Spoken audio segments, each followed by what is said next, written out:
যে প্রশাসন সব দেখেও চুপচাপ বসে থাকে। কিসের ভয়ে? চাকরি যাবে, ইলেকশন কমিশন সরিয়ে দেবে, তো 2 মাস বাদে কি করবেন? তার থেকে এখনই দিল্লি চলে যান না। কে গরম করেছে? নয় দিল্লি যান আর তাহলে এমসিদের বাড়ি চলে যান, তাহলে আপনাদের আইন শৃঙ্খলা সম্মত হবে না। কোচবিহারে যদি আইন শৃঙ্খলা নিয়ে কোনো প্রবলেম হয়, আমি কিন্তু ছেড়ে কথা বলবো না, এটা বলে রাখলাম।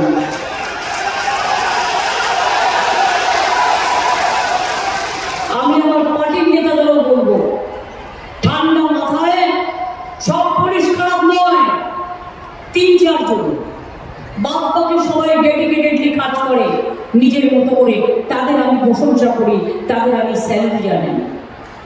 আর যে 3-4টে নাম আমার কাছে আছে, আমি কেন সবাই জানি।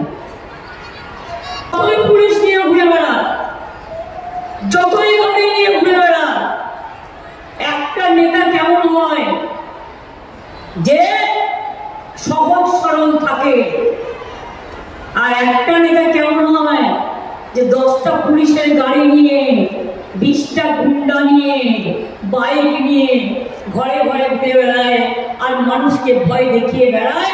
আর আমি সরি যে প্রশাসন সব দেখেও চুপচাপ বসে থাকে।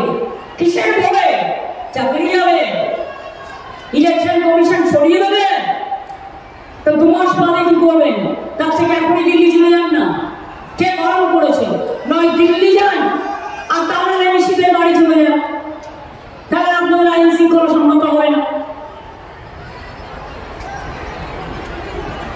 যে প্রশাসন সব দেখেও চুপচাপ বসে থাকে। কিসের ভয়ে? চাকরি যাবে, ইলেকশন কমিশন সরিয়ে দেবে, তো 2 মাস বাদে কি করবেন?